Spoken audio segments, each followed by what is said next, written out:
Hey everyone, this is Cardfight. I bring you another standard match. Today on the right we have a classic, of course that being a Youthberk, and on the left we have a older deck that did actually get a bit of support this month.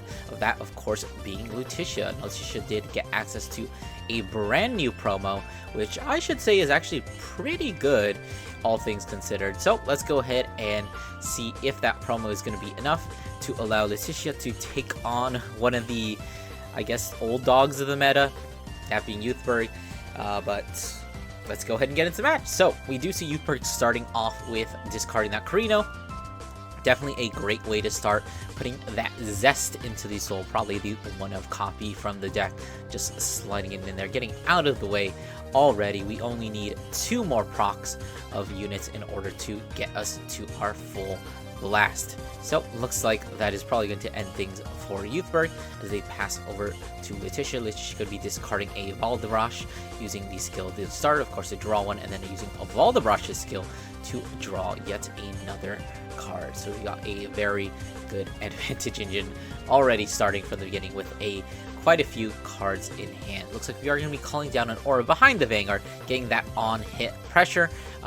In most cases, you probably shouldn't guard this unless you have a really good reason to do so, but looks like we probably are just going to be taking that attack. Yep, so just taking it, seeing a Persona Ride off of the drive check, nothing. Oh, a trigger actually pulled on the damage check, of course, using the Aura skill there. Now, normally a lot of decks will use Aura to search out that Elementaria, but since this isn't a matchup where you necessarily need a PG, I mean, you might want a PG for that first full blast turn, but outside of that, you probably don't need it. Looks like we are going to be getting the Cursed play. I think that's a Blitz order there. And the Blitz order does function as a pseudo trigger where it gives one unit an extra 15k power. And then of course you do need access to all of those curse plays in the soul in order to unlock all of Luticia's abilities. So discarding a second Carino, and then of course using the skill of the grade 1 youth to check those top 3 cards of the deck and superior call one as a like grade 2 or less, and or add a Revolve form to your hand. But looks like we are actually going to be calling the third Carino, which is going to proc both its skill as well as the skill of the Carino that was discarded, allowing us to get those last 2 Revolve forms into the soul. Just pull out the Gust and the Tempest there. Theoretically, if we didn't have a full blast in this instance, we could add it here, assuming that, you know, we had something that we wanted to put in soul, or we had another way to proc the last one. But it is, like, you know, perfectly fine to actually just, you know, set up the full blast, which we are already completely set up here. Looks like we have a Fergosa in hand. We're going to opt to not use it. And honestly, we probably could have just, you know, added the full blast to hand, put something in soul, and then go for Fergosa for the last one. Might have been the correct play there, but, you know, I think this might be like the first or second time this player is actually playing Youth. It isn't that complicated of a deck to play, but it does take, I guess, knowledge. You need to have knowledge of how the cards work and actually like what the best play is there. Anyways, we do see the grade 2 being ridden, using the skill of the grade 1 to put a card. We saw the Luticia player putting it on the top of the deck. That is actually incorrect. You're supposed to put it on the bottom of the deck. Totally disqualifying action there. It's exactly like using what's her face in Willista. But in all honesty, it doesn't actually matter because, you know, your deck gets shuffled anyway. We are going to be searching out that new promo, adding it to the hand, and then of course calling down Luticia's grade 2 triple rare, which is honestly just like one of the best like support triple rares in that set. Checking top 3, adding any card from the top 3 to soul, and then it becomes either a 15k or a 25k attacker. Honestly, just like such a good card there. And especially considering the fact that Luticia is able to tutor a lot of things out of soul, being able to have a card that literally lets you check top 3 and then put anything in there, you're basically just allowing you to toolbox anything. We see the, is that the second or the third? I don't know. Anyways, here's the promo. So you choose a card from your soul, you add it to your hand, and then you put that card in your soul, and if there are 2 or more, you choose a card from your drop and put it into the soul. So it looks like we're going to be adding the Blitz order to the soul, and then with, I think that should be 3 in the soul now, we are going to be choosing 1 card from the drop zone and putting it in to the soul. Theoretically, I think, yeah, aura here is probably the best choice because, like I said, you can tutor a lot of stuff out of the soul. So putting that aura there does leave you access to, you know, call it back if you ever want to. But if you don't, you can always just use it as like a soul blast cost. Now that order does also give another 5k to one of your units. In this case, we're going to be giving to the Vanguard, getting a full lineup of 15k attackers in the front row, swinging the 15k at the Corino, and then swinging the 15k at the Vanguard. Probably not going to be blocking this, and looks like we get nothing off the drive check. And the damage check is actually going to be OT, so that is going to be shutting down the turn. If that were first damage, that would be extremely bad for Youth, but Youth really only needs 1 CB in order to do anything. So, you know, that OT doesn't really accomplish a whole ton. At the same time, you would prefer to have it at a more pivotal chance or pivotal time. But if you're Luticia, you're perfectly fine with that. Looks like we have the Gust in hand, so maybe we should have just used Carino to put that into Soul. I guess we could also comment on the OT choice, of course, being that Keter OT, which I think like when it first came out, we're like, whoa, this card is busted. Drive checks on the rear guards, insane. Imagine you're playing Bastion and you have a full front row of grade 3s. You got 6 drive checks, but kind of as standard has kind of evolved, I feel like the Keter OT has kind of just like become the worst OT in general. There isn't really like a huge way to abuse it. Like most of the time you're getting like a 6 to 4 drive or 4 to 6 drive checks, and sometimes even less if you like swing with a rear guard first. So I don't know. You don't really see Keter OT being played very often these days. Anyways, back to the match. Looks like we are going to be using that Youthberk skill, checking the top 3 cards of the deck, either adding a Revo form or allowing us to call grade 2 or less. Looks like we are going to be adding that full blast there. So we've got everything set to make this a you know, full blast turn, a very explosive turn. I think we still have the Fergosa from last turn, so we could totally just use that to Soul Blast, deck thin, and then Soul Blast again to draw another card. Wait, does she? Yeah, she does Soul Blast for her first skill. So looks like we're calling a Witch Sequana to the rear guard, which is an interesting choice. Usually that ends up being the Vanguard booster, because you kind of want to be able to use its skill, you know, put it to Soul, and the best way you can use that is by putting it behind the Vanguard. But I'm pretty sure this player is very new at the deck and doesn't know what they're doing. And also, another bit of waste here, not calling any rear guards, which is something you definitely do need to do in Youthberk, considering that Full Blast gives an extra 15k to the entire front row. You do want to not waste that 15k power, because if we go into Full Blast, we're just totally wasting so much power and so much pressure that we could have. Anyways, looks like we are going to be using the Blitz order there, giving an extra 15k to the Vanguard, making that a 2-2 pass. So we're flipping on. The first check is a front trigger, definitely feeling very scary, and the second check is thankfully not another trigger, so that attack is not going to be going through. But of course, the Sequana is going to be getting that extra 10k. However, if we do use it, of course, that power is just going to be completely wasted, as we are going to Rival form here into the Tempest, which is definitely an interesting choice. Like, I feel like you should always just go for Full Blast. I mean, unfortunately, for better or for worse, that is what Youthberk has become. It is kind of just a Full Blast or bust deck. You don't realistically ever want to go into any of the other Revolt forms, which is kind of a shame. Like, you know, Youthberk kind of started out as this, oh, go into whichever one you need at the current moment, which always ended up being Tempest.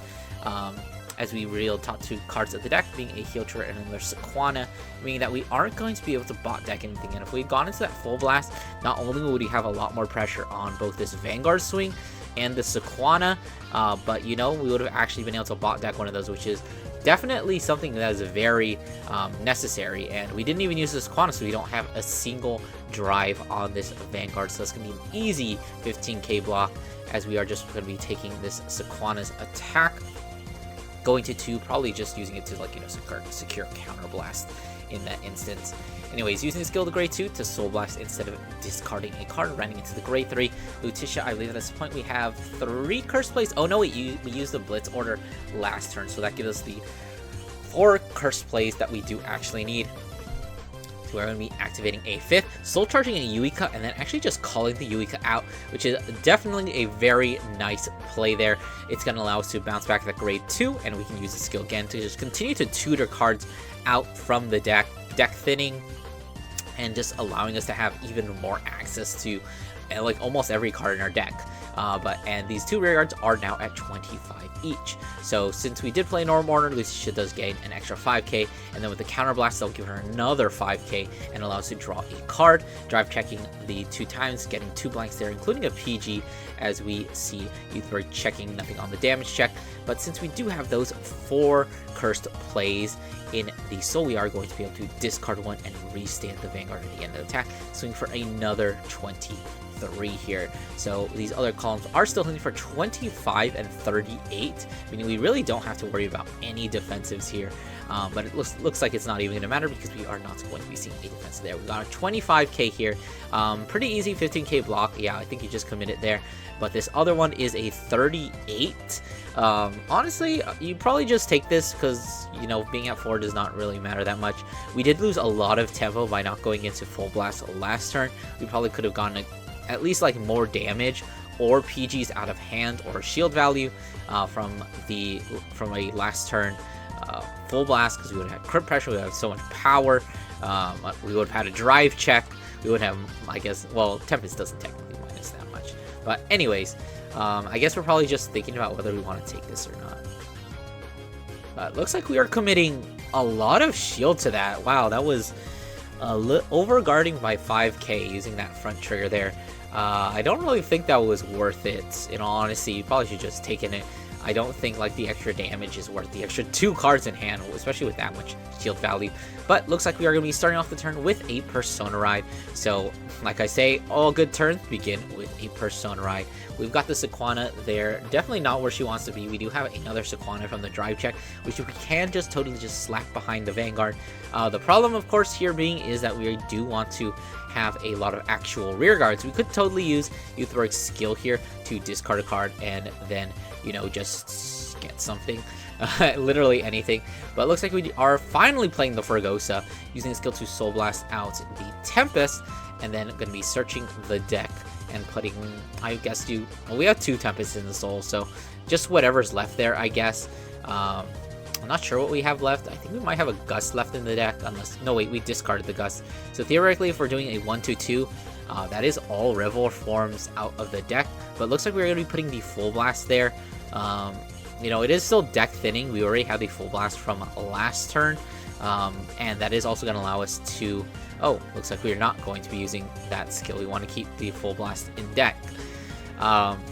Interesting, like, there's no reason not to, honestly, and you do get a Soul Blast, like the non-revolve form, and draw a card, and if you are really that desperate for, oh, so, looks like we are going to be using the Soul Blast one. Not sure what happened there, but, you know, it is actually still a legal activation, because you could just totally just Soul Blast the Tempest, and then put the Tempest back. The only legal thing about that action is that the Tempest or the Gust in the drop zone should be back in the Soul. But like I said, mistakes are made when you're not used to playing a deck. But we got a full back row of Sequanas, definitely getting that drive set to 1. Looks like we are using the Schneisel here, not using the Youthberk skill, checking the top 5 for, I think, like a revolve form. I guess we're looking for a Full Blast. But as Schneisel tends to do, of course, that is a CB1 for 5k, as we are going to whiff. Definitely not unexpected if we have only 3 revolve form Full Blasts left in the deck. With the deck still that thick, it's pretty unlikely that you would get one of the extra 3 copies that are still left in the deck. But anyways, what's his name? Schneisel is still going to be a fairly decent attacker. We've got 2 15k attackers in the front row. He can also give another 5k to the Vanguard, but, you know, Youthberk's going to be swinging for pretty big anyway, so I don't think he necessarily needs that, as we do swing the 33. Usually you always just take the first Youth swing, hope you don't get a crit, and looks like that is not going to be happening, as we only see a Persona Ride and a PG coming out of the drive check, or being hit into the damage. So without defensives, Youthberk's turn is going to be a little bit more difficult to guard, but at the same time, thanks to the fact that we didn't have to guard very many attacks last turn, that means we were able to conserve a lot of shield value for this turn, as we do use... looks like we were starting to mis-sequence that, trying to use the Full Blast before the Sequana.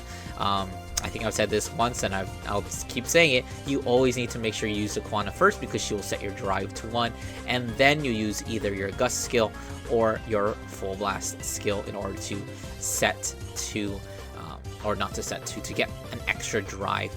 So, of course, all 3 in the soul, we had it last turn, we have this turn, is going to be setting an extra 15k to the entire front row, bottom decking that grade 2 there, and then of course Sequana is also going to get an extra 5k. So these other columns are exactly the same actually.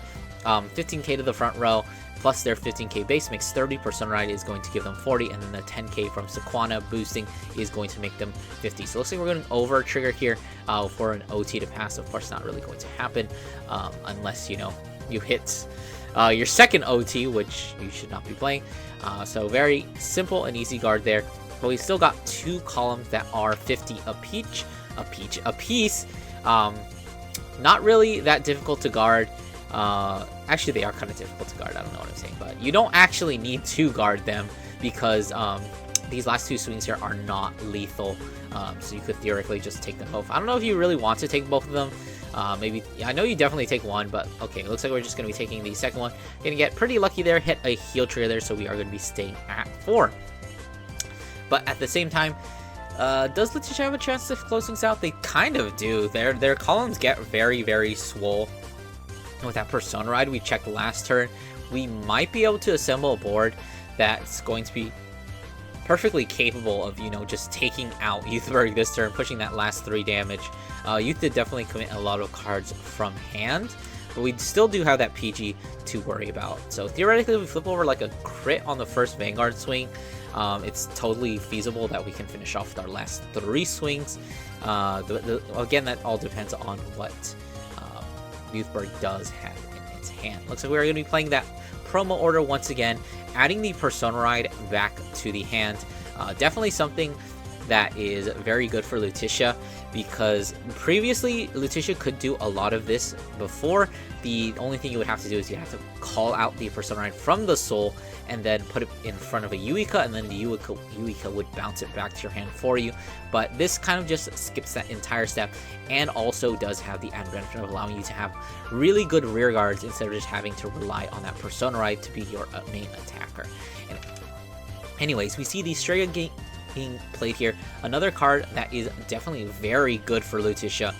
Just the fact that it is, like most lyrical decks, very reliant on orders, does mean that it is almost always live, and then of course using its skill just lets you get even more advantage, as we do see the Valdebrosh being called off of the top 5, and with the surplus of CB that we have here, we are going to be able to use both Valdebrosh's skill, which we're just going to be using here now, get another 5k to the front row, as well as Strega's skill, and we'll still have more than enough for Luticia. So it looks like this is just going to be swinging in here.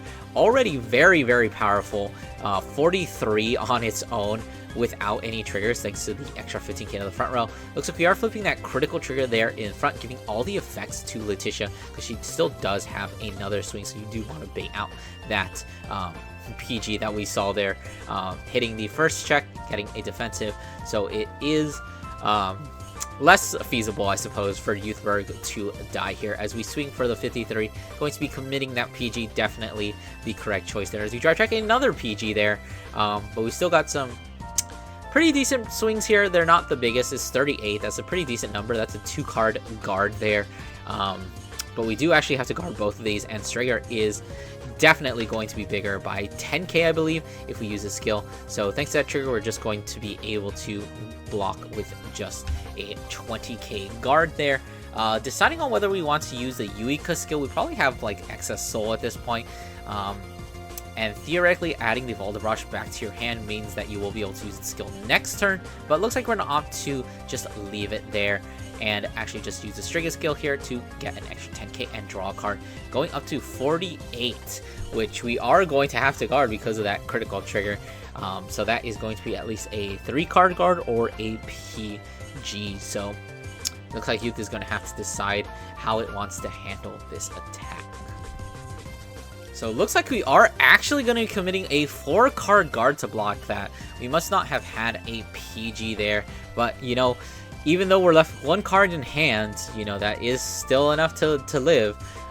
Whether or not we'll be able to, you know, mount a comeback is definitely going to be dependent on, you know, what we get in this draw. If we have a Persona Ride, if we're able to get another Revolve form, which there are still 3 more left in the deck, so a little bit scary there. Anyways, it looks like we are using the Eureka skill to bounce the Strega back. Maybe we use it next turn. We can intercept with a Valdebrosh. But anyways, Youthberk going to be starting off with a Persona Ride. Looks like we're going to be using the skill of the Youthberk there to check the top 3 cards of the deck and adding a Full Blast to the hand. So Youthberk, despite going down to 1 card left in hand, is going to actually have some plays to do this turn. All we really need is another rear guard, and looks like we do get a pretty good one in the form of that Fregosa there, like we can do last turn. A little bit of a misplay there, I guess, you know, Soul Blasting the Youthberk.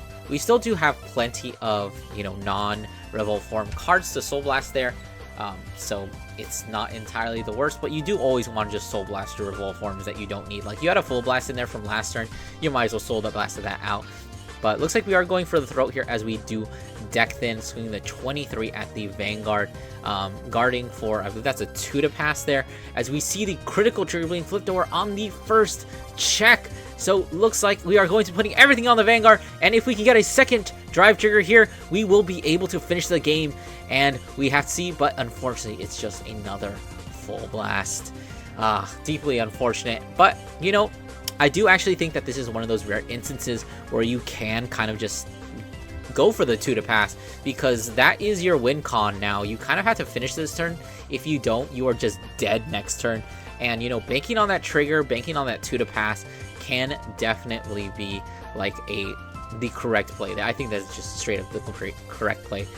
Putting the Sequana in to get our second drive check is kind of disappointing that we cut down the power on the Fregosa, but you know, it is what it is. But that Youthberk is going to get PG'd. We've got this Fregosa swing only for 40. That is an easy 215Ks to block. You see that Luticia has a ton of cards left in hand, and with that last Fregosa block, that is unfortunately just pretty much game here, because you have lost lethal. Unfortunately, it's because we're just going to be taking that last attack, not even going to be bothering to commit the cards from hand. But Luticia is starting off with that Persona Ride that we added during the last turn. So honestly, things are just kind of over here for the Youthberk. We're kind of just burned out. Luticia just managed to outgrind, as we do see the grade 2 here being that 25k attacker with the Persona Ride 35k. So that is just so big, and that's not even counting for the Eureka boost, making her a total of 48. So things are definitely looking very bad here, and we still do have the Strega, which we don't even really need to use a skill, which we I don't know if we even played Lenora this turn, but oh yeah, we actually didn't, because I can see that Luticia didn't get her extra 5k, but she is going to get her 5k from Swing and Counter Blasting 1, boosting the first attack. And of course, almost forgetting to draw that card. I don't think we drawn the card. Yeah, there we go. Draw the card, and then Twin Drive. First check going to be nothing. Second check going to be nothing. An Angel Ladder. So the 6 damage is actually going to be a 6 damage heal. So things are not yet over for Youthberk. But at the same time, you still got 3 more very big swings. This first one being 28. Not that difficult to guard. So maybe there's a chance, but we still have so few cards in hand. We have 3 cards. We're going to have to, those 3 cards are going to have to, you know, guard these last 2 attacks after this Vanguard. Looks like we're going for 1 to pass, and it is going to hold, as we just see a perfect guard being drive checked there. This Strega swinging in for a massive 43. That is going to be a 25k block if we manage to have, what is that? 20k guard and an intercept. That could be it, but we don't. So that is going to be the end of the match. I hope you guys enjoyed. Don't forget to do those YouTube things, like, comment, subscribe, and I will see you guys in the next one.